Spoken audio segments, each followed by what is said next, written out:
My name is Marcus Whitfield. I am 74 years old. I live in Charleston, South Carolina, in a historic mansion on South Battery that I paid for in cash a lifetime ago. But 3 months ago, I returned from the dead, and I found my daughter scrubbing floors in the very house I built for her. She looked at me with hollow eyes and pressed a stale crust of bread into my hand, believing I was a beggar. She did not know that the man standing in the rain was not a beggar. He was a ghost with $800 million and a very long memory. If you believe that justice, however delayed, always finds its way home, then stay with me until the end of this story. Because before I burned their world to the ground, I had to walk through mine. Let me tell you how it began. For 15 years, the world believed I was rotting in a foreign prison or lying in an unmarked grave somewhere in West Africa. They were half right. I was in hell. My mining operations in Angola had been seized during a political coup, and I spent years fighting a corrupt regime that wanted my licenses, my equipment, and my silence. I survived disease, betrayal, and a concrete cell with no window. What kept me alive was not the fortune I had hidden away in Swiss vaults. It was a face. The face of my daughter Sarah, the way she looked at 18 when I kissed her forehead and told her I would be home before Christmas. I missed 15 Christmases. The night I finally returned to Charleston, the sky was weeping. A freezing winter rain battered the palmetto trees along South Battery, and I stood on the sidewalk with the collar of a worn coat pulled tight against my neck. I looked up at the house, a masterpiece of red brick and black shutters, $4.5 million of Southern history that I had purchased outright before I left. I bought that house for one reason, so that no matter what happened to me on the other side of the world, my daughter would always be safe. So that she would live like a princess, while I was away securing our future. My hands trembled on those granite steps, and not from the cold. I imagined her opening the door. She would be 35 now. Maybe married. Maybe there were grandchildren running down those halls. I had not shaved in weeks, and my clothes were deliberately travel-worn. The camouflage of a man carrying a fortune in uncut diamonds sewn into the lining of his jacket. A rich man who looks rich, in my experience, does not survive long enough to spend his money. I pressed the brass doorbell. The chime echoed inside, deep and familiar like a voice from another life. The door did not open right away. First I heard shouting, a woman's shrill voice hurling insults somewhere deep in the house. Then the heavy oak door creaked open, just a crack. A woman stood there. She was thin, skeletal. Her face was gray and lined, aged far beyond her years by exhaustion. She wore a maid's uniform 2 sizes too big, the fabric fraying at the collar. In one hand she held a plastic bucket of dirty gray water, in the other a rag. But it was her hands that I could not stop staring at. They were red, raw, and cracked, bleeding from the cold and from harsh chemicals. "Can I help you, sir?" Her voice was a whisper, trembling with fear. I opened my mouth to say her name, and the word died in my throat. Because I was looking into her eyes, the same honey-brown eyes as my late wife. The same eyes I had kissed goodbye 15 years ago. It was Sarah, my Sarah, but there was no recognition in her gaze. She looked at me and saw only a homeless old man seeking shelter from the storm. She did not see her father. She saw a fellow sufferer. "Please, sir, you cannot be here," she whispered, glancing over her shoulder in terror. "If the mistress sees you, she will be angry. Please go around to the back alley." She reached into her apron pocket and pulled out a hard, dry roll of bread. She pressed it into my hand. Her fingers were cold as ice. "Take this, it is all I have. Please go before she comes down." I stood frozen. The bread sat in my palm like a stone. My daughter, the heir to an empire, was feeding me scraps and trembling like a beaten animal in the doorway of her own home. "Who is at the door, Sarah?" The voice came from the top of the stairs, and though I had not heard it in 15 years, I would have recognized it in the depths of hell. Denise, my late wife's sister. The woman I had trusted to manage the estate, the woman who had sworn to protect my family. Sarah flinched as if she had been struck. "It is nobody, ma'am, just a beggar."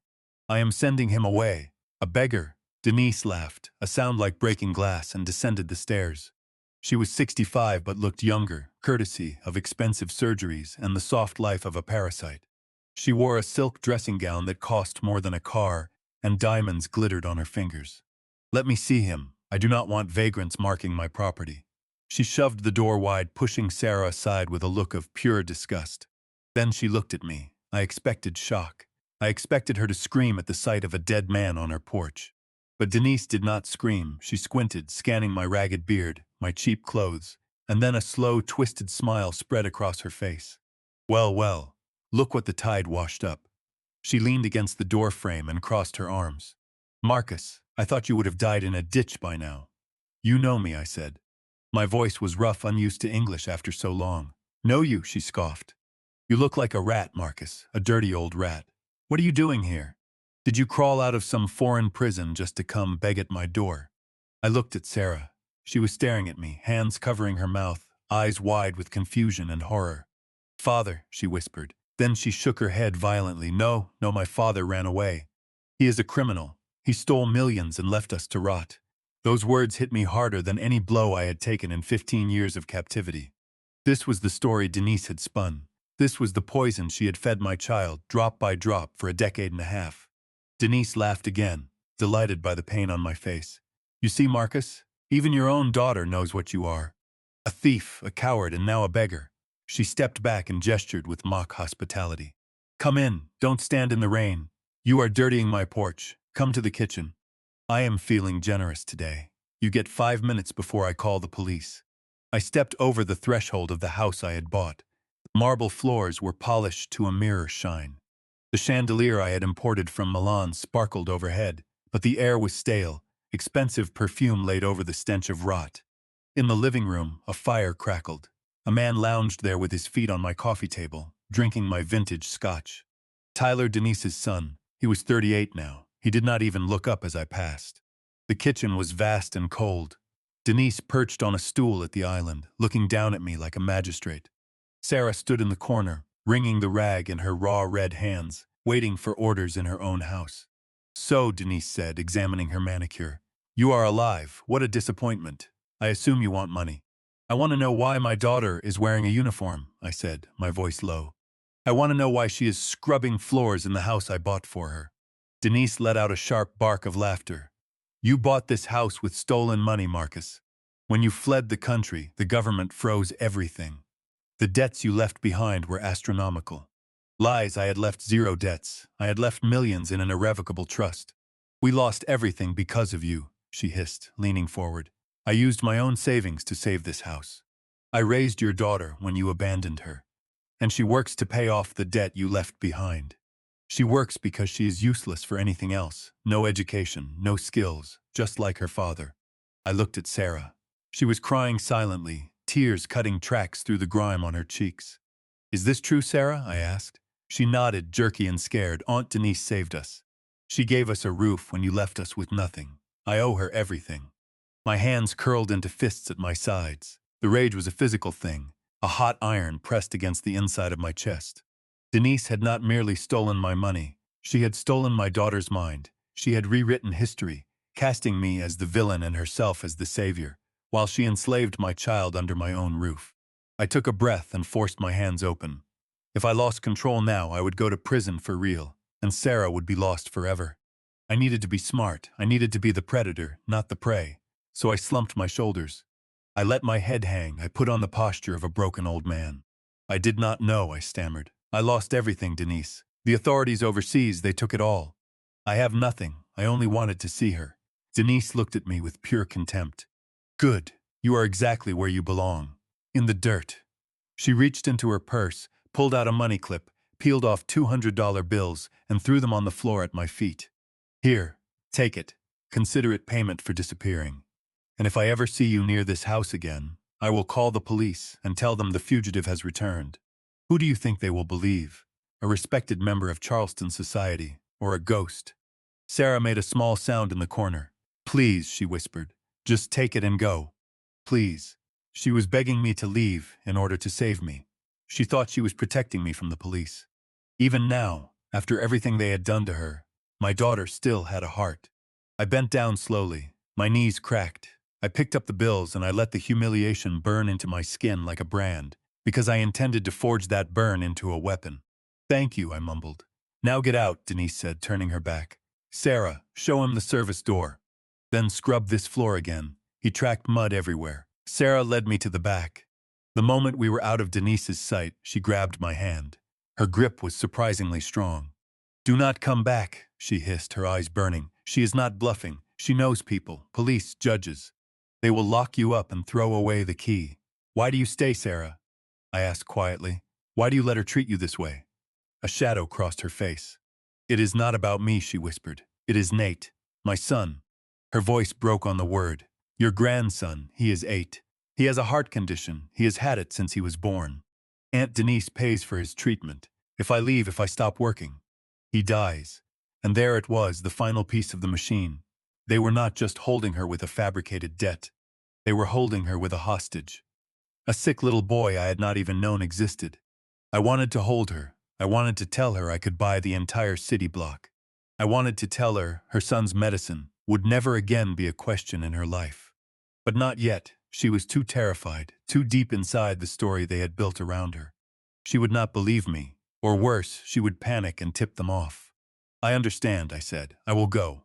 I squeezed her hand once. I watched her close the door. I heard the lock click. I stood alone in the alley with the rain soaking through my coat, and I did not feel a drop of it. Because my hand was not in my pocket for warmth. It was on my phone.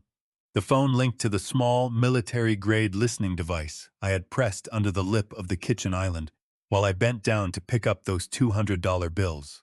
At the end of the alley, a black sedan pulled to the curb. The window rolled down. Grant Osei, my lawyer, the one man in America who had never stopped believing I was alive, the son of Ghanaian immigrants who had started in my company's mailroom 30 years ago and become the sharpest legal mind I have ever known. Get in, Marcus, he said, his face grim. I climbed into the warm leather interior and peeled the fake beard from my jaw. Did you see her? He asked. I saw her, I said. My voice was ice. And they are going to pay. For every second my daughter spent on her knees, they are going to pay.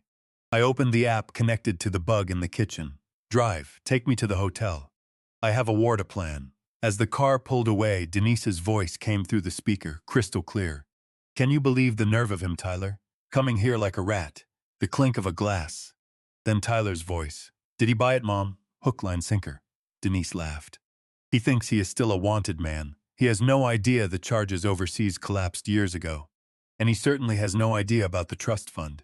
And Sarah, terrified. She thinks he is going to ruin everything.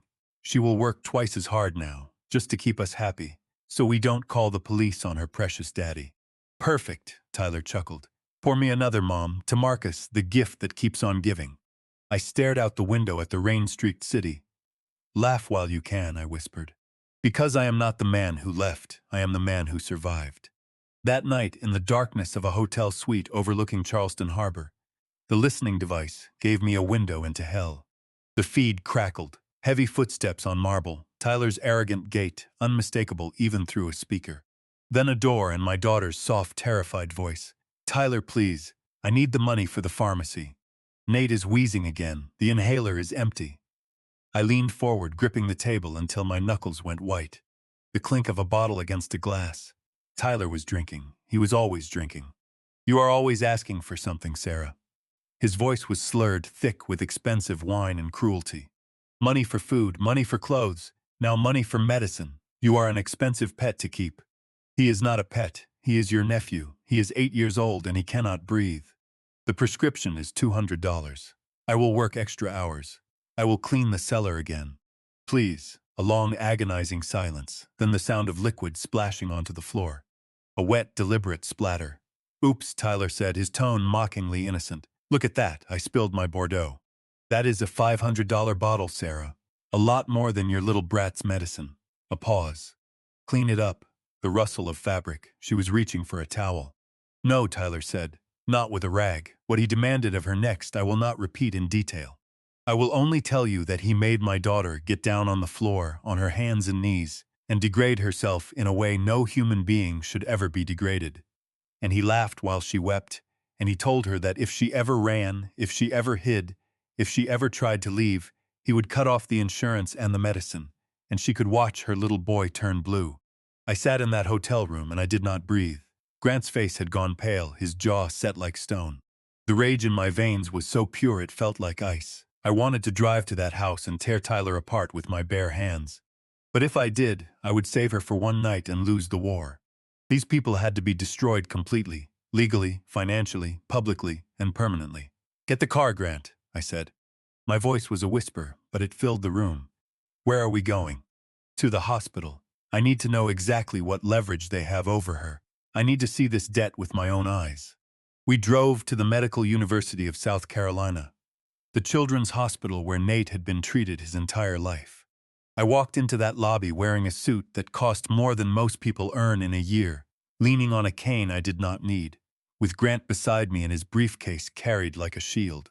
Within 5 minutes of Grant placing a single embossed business card on the right desk, we were sitting across from a nervous billing director named Mr. Whitaker. "Mr. Whitfield," he said, wiping sweat from his forehead. We were not aware you were back in the country." "Let us skip the pleasantries," I said. "My daughter believes she owes this hospital $2 million for my grandson's cardiac care. She believes she is drowning in debt. I want to see the ledger." Whitaker frowned, tapped at his keyboard, and frowned deeper. "$2 million? That is impossible, sir. Show me." He turned the screen. I leaned in and scanned the columns, the surgeries, the specialists, the years of pediatric cardiac treatment. The costs were astronomical. Nate had been a sick child since the day he was born. Then I looked at the final column, the one marked balance due, 0. "Explain," I said. "Mr. Whitfield," he said, his voice trembling slightly, "you established the Magnolia Trust more than 20 years ago before you left the country. An irrevocable trust covering all medical and educational expenses for any of your direct descendants. It pays automatically. It has covered every bill since the day your grandson was born. There is no debt. There never was." The room tilted. The fail-safe I had written into the trust documents decades ago, a clause I had built in case I died overseas, had been quietly protecting my family this entire time. I had shielded them, and I had not even known it.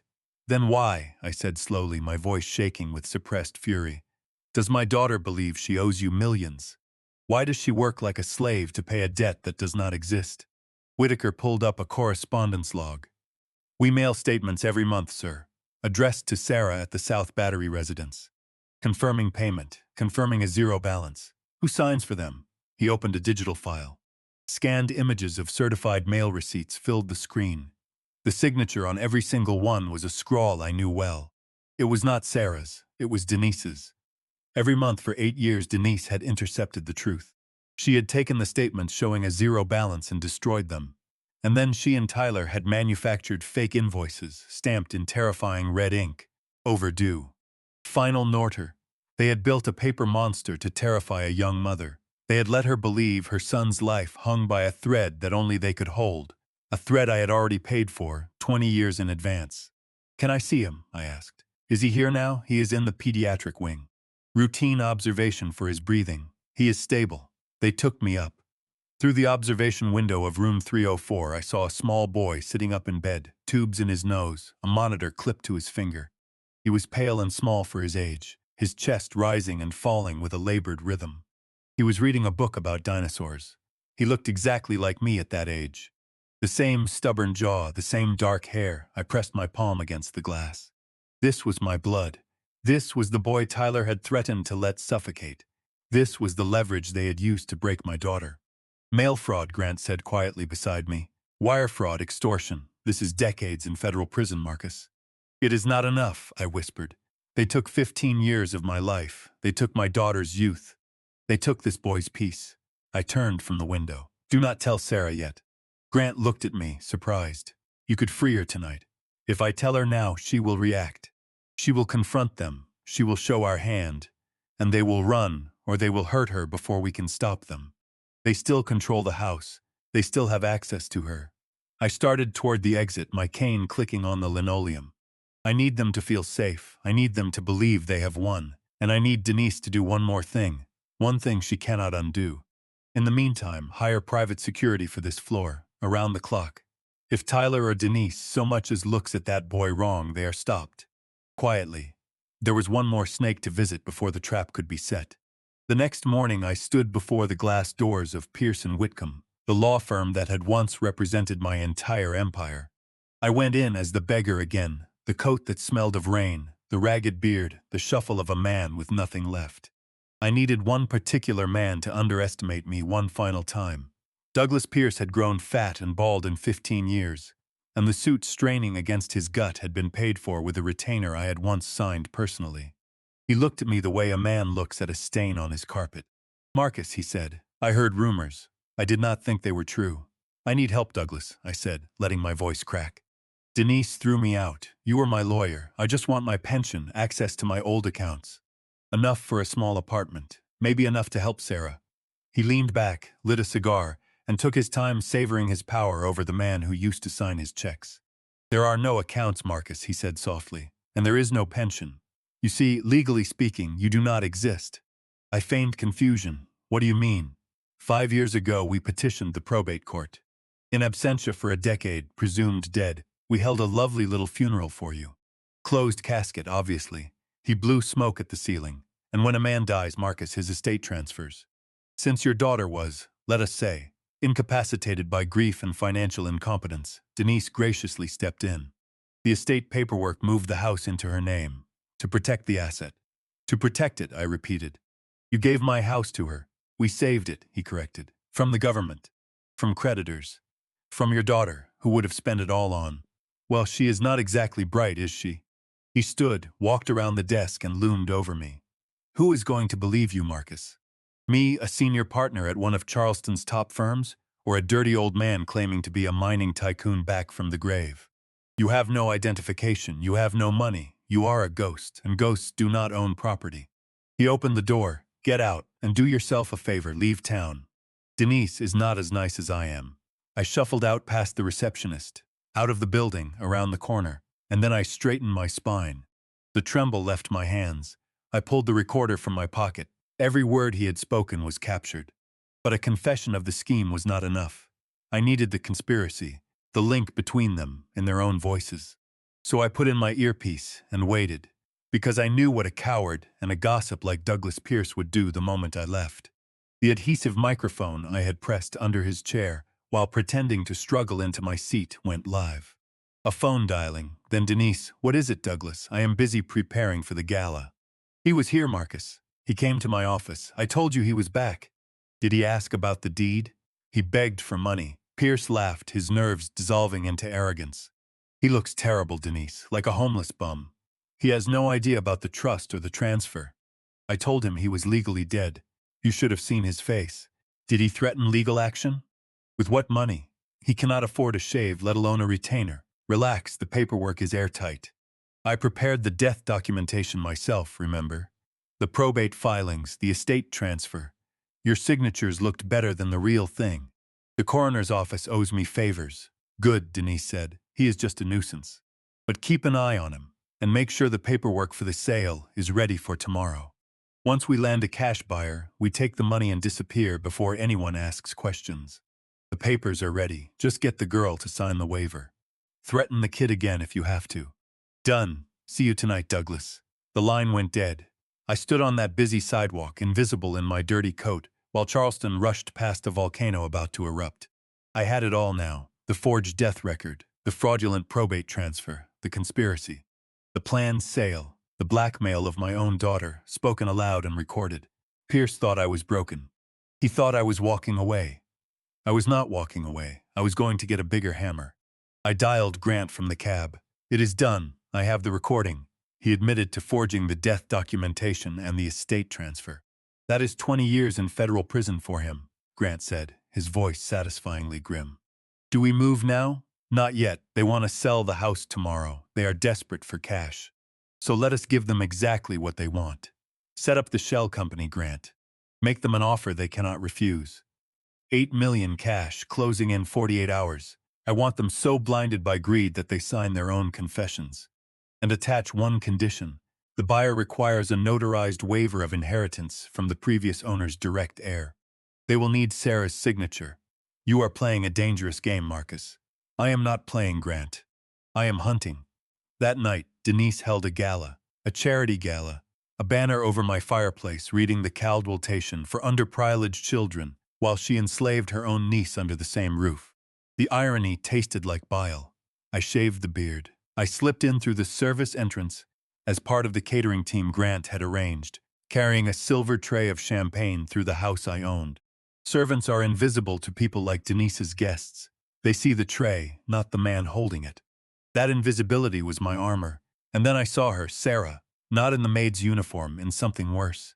Denise had dressed her in a shapeless, gray sackcloth, her hair pulled back severely from her exhausted face, and sent her through the crowd of Charleston's elite, carrying hors d'oeuvres with her eyes fixed on the floor. I watched a woman in red silks snap her fingers at my daughter like she was calling a dog. I circled toward the grand piano, where Denise was holding court, telling her favorite story. "It is a burden, of course," she sighed, projecting to her audience. "But what could I do? Her father was a criminal, a swindler who stole millions and fled the country. I took his daughter in. Family is family, even when it is rotten. I have to be strict with her. I make her work, to teach her the value of a dollar, to help her atone for her father's sins." "You are a saint, Denise," a man murmured. I stood 3 feet from her, refilling glasses, close enough to smell her perfume, cloying sweetness over the rot of her soul. She took a fresh glass from my tray and never once looked at my face. Then it happened. Tyler, drunk, flushed, loud, stepped into Sarah's path as she struggled under a heavy tray of glasses. He blocked her, he mocked her, and then, with a quick vicious motion disguised as an accident, he slapped the bottom of the tray. A dozen crystal glasses exploded across the marble like a gunshot. The music stopped, the room turned. "Look what you did!" Tyler screamed, feigning outrage. "You clumsy idiot, that is Italian crystal!" Sarah dropped to her knees in the wine and the shards. I am so sorry, it slipped." She began picking up broken glass with her bare hands, shaking so badly she cut herself instantly. Blood welled up and mixed with the wine. And then Tyler grabbed my daughter by the hair, yanked her head back, and told her to apologize to the guests for ruining the evening. My vision went red. My hand found the handle of a steak knife on the table beside me. I was one heartbeat away from ending him in front of 200 witnesses. But then I saw Sarah's eyes. She was not looking at Tyler. She was looking past him, at the crowd. Judges, doctors, philanthropists, the cream of Charleston society, pleading silently for anyone to help her. Not one of them moved. Some looked away, embarrassed. Others watched with sipping, morbid curiosity. Their silence was a stamp of approval. And when Tyler's palm cracked across her cheek and she fell back into the broken glass, the room simply absorbed it. Denise rushed forward, past her bleeding niece, to comfort her son. Then she turned to her guests, clapped her hands, and said, "I am so sorry, everyone. It is so hard to find good help these days. Please, enjoy the dessert." The music resumed, the incident evaporated, and I released the knife because I understood in that moment that killing Tyler would make me the criminal they claimed I was, and it would leave every lie intact. I did not need to cut off one hand of this monster. I needed to cut off its head, legally, permanently, in front of the whole world. I found Sarah at the kitchen sink, washing blood from her hands, sobbing silently. I could not risk being seen comforting her. I set a clean napkin on the counter beside her and leaned in as if stacking plates. "Endure," I whispered, "just for tonight." She froze, something in the voice reaching her. "Tomorrow," I said, "the sun rises," and I walked out the back door before I could break down and hold her. The offer from our shell company, Palmetto Meridian Capital, Incorporated offshores 12 hours earlier, arrived by courier the next morning. I watched through the cameras we had placed as Denise tore open the envelope, and I saw the exact moment the number registered. $8 million, cash, no inspection, closing in 48 hours, nearly double what the house was worth. To anyone sane, an offer that generous is a flashing red warning light, but greed is a powerful drug. It overrides caution, it overrides logic, it overrides humanity. Denise and Tyler danced around my kitchen, stepping over a shattered coffee mug, toasting their genius. Then came the condition, delivered in Grant's smooth, indifferent voice over the phone. The buyer's due diligence team had flagged the chain of title, a transfer based on a presumption of death. The buyer required a notarized quitclaim and waiver of inheritance from the direct heir, Sarah, renouncing all claims to the property and the estate. Without it, no deal. 24 hours. I watched the color drain from Denise's face, and I watched greed rebuild it into resolve. What they did to my daughter that night, I witnessed through a camera lens, and it took every year of discipline hell had taught me not to intervene. They summoned her to the library. They slid the waiver across my mahogany desk and told her it was a formality. And when Sarah, starved, beaten, terrified Sarah, found the courage to read the document, to understand it, and to whisper the word no, because that house was the last thing she had of her father, Tyler took out his phone, dialed the hospital's billing line, and told her he would order every payment stopped. He described to her, in detail, what it looks like when a child's heart fails. Sign the paper and the boy lives. Refuse and plan a funeral. She signed. She scratched her name across the line, weeping, whispering, "I am sorry, Daddy. I am so sorry," apologizing to the memory of a father she believed had abandoned her, while that same father watched from a screen 2 miles away with his fists clenched bone white. And here is what Denise and Tyler could not have understood. That coerced signature was not their victory. It was their confession. A waiver signed under threat of a child's death is extortion, documented. And the moment Denise countersigned it and presented it to a buyer, she would be committing felony fraud. Selling a property she knew she had stolen, with a signature she knew she had extorted. Then they dragged my daughter down to the wine cellar and bolted the door, so the buyers would not see her bruised face. That was the night I went back into my house. Not through the front door, but through the old coal chute on the north wall, a 19th century relic I had preserved during renovations and quietly oiled 2 nights earlier. I slid down into the dark, crossed the sub-basement, and drew back the bolt on the cellar door. She was curled on a pile of burlap sacks in the corner, shivering, and when my light touched her, she flinched so hard it broke something inside me. "No, please, I signed it. I signed the paper. Don't hurt me." "It is not Tyler," I said gently. "It is me, the man from the porch." Recognition came, and behind it not relief but hatred. "You," she spat. "Get away from me. You are the reason I am here. You are the reason my son is dying. They told me everything. How you stole the money. How you ran. Denise saved us. And now, because of your debts, I have signed away the only home I have." She picked up a loose brick with shaking hands. "Get out. You are a curse." 15 years of psychological poison stood between me and my daughter. And I understood I could not tear it down in one night in a cellar. If I told her the truth now, the trust, the fraud, the fortune, her captor's story was still stronger than mine. She might scream, she might shatter, so I did not argue. I set down the thermos of soup and the water I had brought. I knelt in front of her, ignored the brick, and let her look, really look, into my eyes. "Sarah, tomorrow they will take you to a room full of lawyers and put the final sale in front of you. And when they do, you sign it." She stared at me. "What?" "You sign it, big and bold. You do not hesitate. You do not cry. You look Denise in the eye and you sign that house away." "But it is my home. It is all I have." "It is a cage," I said fiercely. "It is the altar where they have sacrificed you for 15 years. I swear to you, on your mother's memory, on your son's breath, the moment the ink is dry, their power over you ends forever." "Who are you?" she whispered. "I am the man who is going to end them," I said. "Eat the soup. You will need your strength to hold the pen. You will not see me tomorrow until it is time. But I will be there." Bolting that cellar door behind me, leaving my child in the dark one more night, was the hardest thing I have done in 74 years. But the butterfly must break the chrysalis itself, or its wings never grow strong enough to fly. At 9 the next morning, I showered and shaved. I put on a bespoke navy suit from London and the platinum watch I had carried hidden through 15 years of hell. The beggar was dead. Marcus Whitfield, the man who had commanded 10,000 miners on 3 continents, looked back at me from the mirror. Showtime. The conference room on the top floor of the Meridian Tower was a temple of avarice. A black granite table long enough to land a plane on, floor-to-ceiling windows with all of Charleston spread out below. Around that table sat 3 vultures waiting for a carcass. Denise, vibrating with nervous greed in a designer suit charged to a credit card opened in my name. Tyler, hungover and spinning a pen, already spending $8 million in his head. And Douglas Pierce at the head of the table, reviewing the fraudulent documents one last time, smug as a priest at his own coronation. They brought Sarah in through a side door like a prisoner to the gallows. Still in gray rags, the bruise on her cheek blooming dark against pale skin. They sat her apart from the table, like the accused before a tribunal. And Pierce slid the final quitclaim across the granite, while Tyler reminded her, with dead eyes, exactly what would happen at the hospital if she hesitated. She signed. She surrendered her birthright, her home and her dignity, because she was a mother who loved her son more than she loved herself. Pierce stamped it with his notary seal. The thump sounded like a cage locking. Finally, Denise purred, leaning back in her chair. "You are useful for something. Stay, Sarah. I want you to see the check.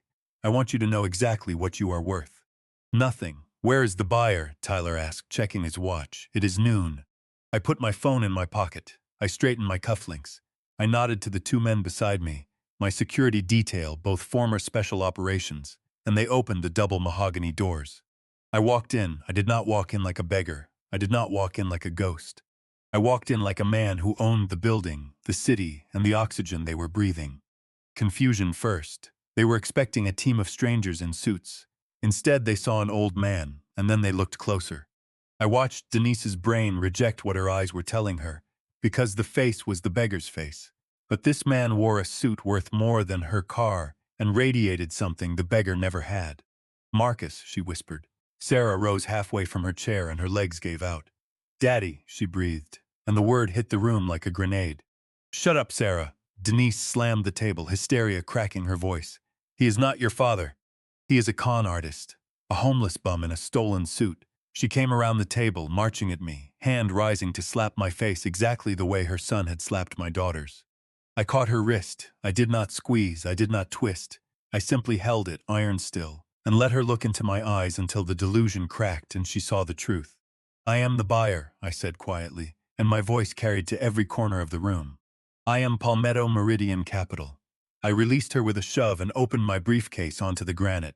The documents slid across the stone and stopped in front of Pierce. He read them, and his face turned to ash, and his cigar dropped from his mouth. He is the buyer, Denise, Pierce croaked. Proof of funds, certified draft, 8 million. The account is in the name of Marcus Whitfield. No, Denise whispered. This is fake. You have no money. You lost everything. I did not lose anything, Denise. I hid it, where parasites could not reach it. I stopped in front of Sarah and touched her shoulder gently. I told you I would be here. Then I turned back to the vultures. I was imprisoned overseas, that part is true. But not for stealing. I was imprisoned because I refused to hand my mines to a corrupt regime. I fought them for 15 years, and while I fought, my assets grew. I did not come back a beggar. I came back with more money than every person in this room will see in 10 lifetimes. Tyler found his voice first. But you made the offer. 8 million. If you are the buyer, you have to pay us. I smiled. It was not a warm smile. I picked up the freshly notarized waiver, the paper my daughter had just been forced to sign, and I tore it in half, and in half again, and let the pieces fall like confetti. I am not buying this house, Denise. Why would I buy something that already belongs to my family? The deed is in my name, she shrieked. It was transferred legally. It is public record. Grant chose that moment to walk through the doors, and behind him came the Charleston County Sheriff, and behind the sheriff, 2 agents in blue windbreakers, with 3 yellow letters stenciled across the chest. FBI. Grant set a black file box on the table and drew out a single document bound in blue leather. Mrs. Caldwell, he said in the voice of a man reading a death sentence, you and your attorney made one fatal error. You assumed Marcus Whitfield owned the property on South Battery personally. You assumed that by procuring a fraudulent death record and pushing forged papers through probate, you could move the title into your name. He slid the document across the granite, but Marcus Whitfield never held that title. The Magnolia International Trust, established in Zurich more than 20 years ago, owns the house. The trust owns the cars, the trust owns the art, and the trust has exactly one beneficiary. He pointed one long finger at my daughter, Sarah Whitfield. I watched the gears grind behind Denise's eyes, denial warring with arithmetic. Your forged transfer moved a title the deceased never held, Grant continued. It is void. A nullity. You transferred nothing. You have spent 15 years living in a house you do not own, spending money that was never yours, and terrorizing the woman who is the sole legal owner of the roof over your head. That is not inheritance, Mrs. Caldwell. That is fraud, embezzlement by a de facto trustee, and since the trust is international, wire fraud. Which is why the FBI is here. You have no proof, Denise hissed. No one will believe a beggar over.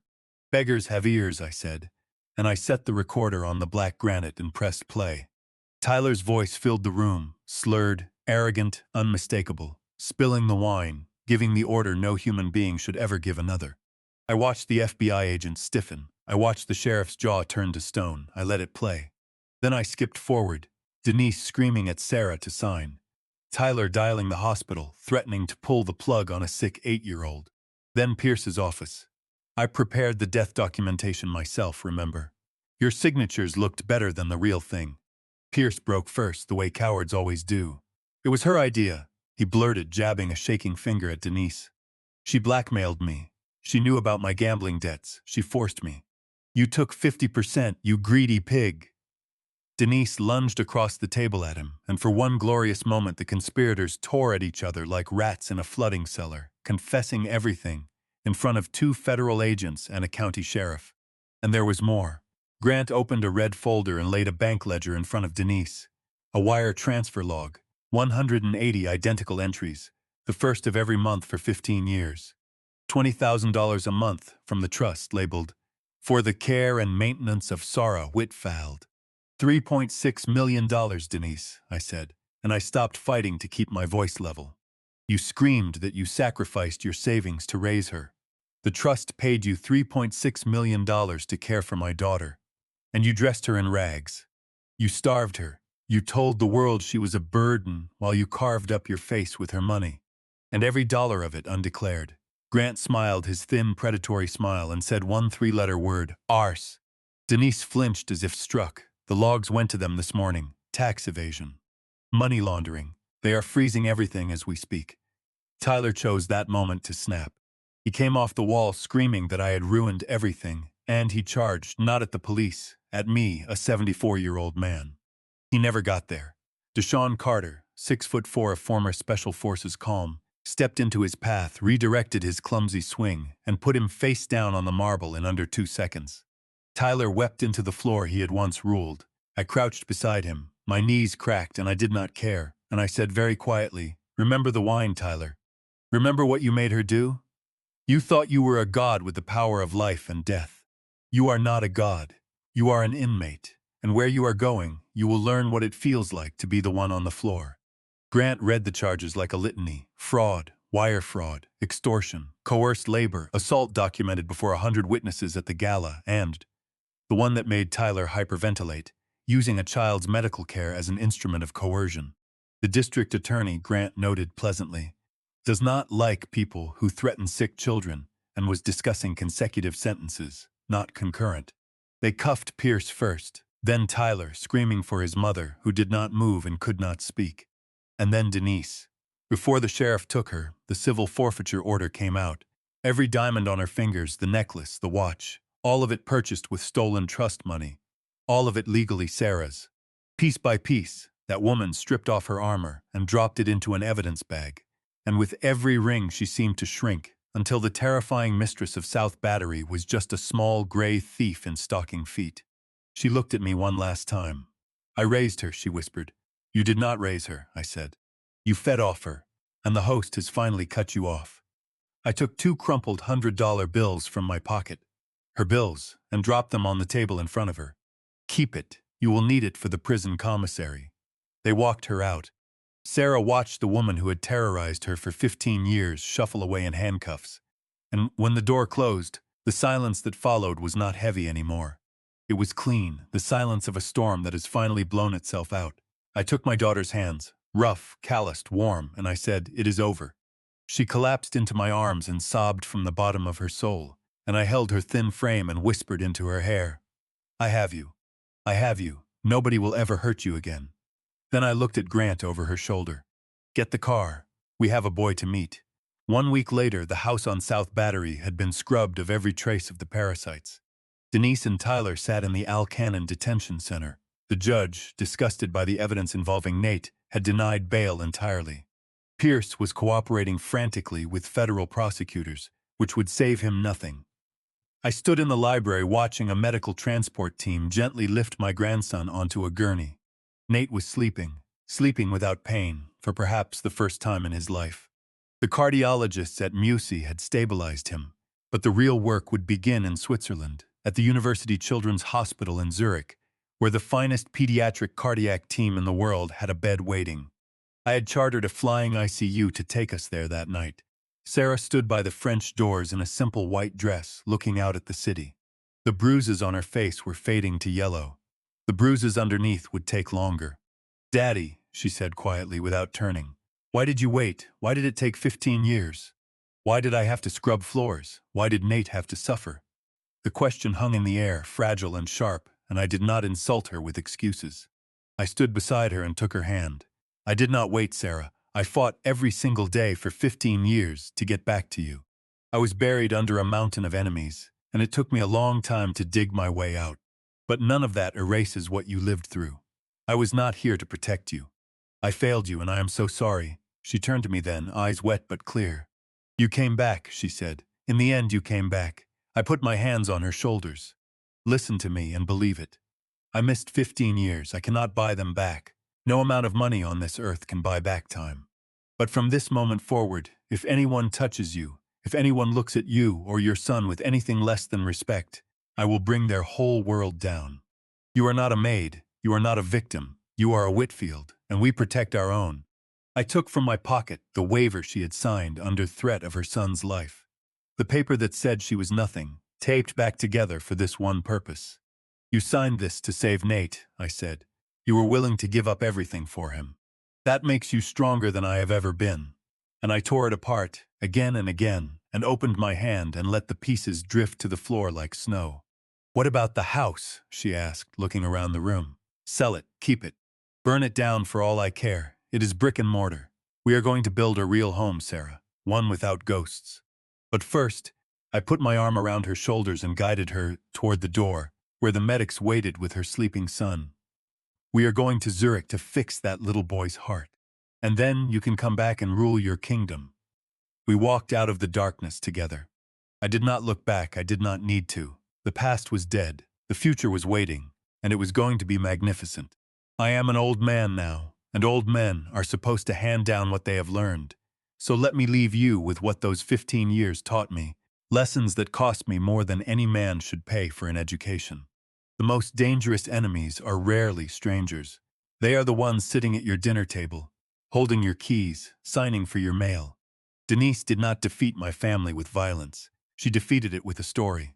A lie told patiently, every day for 15 years, until my own daughter could look into my eyes and see a criminal. That is the true anatomy of abuse. It does not begin with a raised hand. It begins with a rewritten history. If someone in your life is working, day after day, to convince you that you are worthless, that you owe them everything, that no one else would ever want you, that is not love, and it is not family. That is captivity wearing family's clothes. And understand this about my daughter, because the world will be tempted to call her weak. Sarah was never weak. A weak person saves herself. Sarah endured 15 years of humiliation to keep her child alive. She got down on that floor not because she was broken, but because her love was stronger than her pride. And there is no greater strength on this earth. If you are enduring something unbearable to protect someone you love, you are not a coward. You are a soldier. But hear me. You do not have to fight alone, and the people telling you that you must are almost always the ones profiting from your isolation. Denise and Tyler believed power came from cruelty. They mistook my daughter's silence for weakness and my absence for abandonment. They were wrong on both counts. True power is not how hard you can strike. It is how long you can wait for the truth to come home. Because justice, though sometimes delayed, is patient, and it keeps immaculate records. Never let anyone define your worth by what is in your pocket. Dignity cannot be bought, cannot be stolen, and cannot be signed away on any piece of paper, no matter who is holding the pen. If you are fighting monsters tonight, keep fighting. The dawn always comes. If this story moved you, hit the like button and subscribe, and share it with someone who needs to be reminded that the truth always finds its way home. Tell me in the comments. If you were Marcus, could you have waited? Or would you have acted the moment you saw your daughter on her knees? I read every comment, and next week I have another story of justice served that you will not want to miss. This story was written, revised, and polished by our human writing team, drawing on real patterns of family estrangement, inheritance fraud, and psychological abuse reported in courts and news archives across the United States. Names, places, and events have been fictionalized, and any resemblance to specific persons is coincidental. We craft every script by hand because we believe stories about human dignity deserve a human touch. Thank you for listening, and for being part of this community.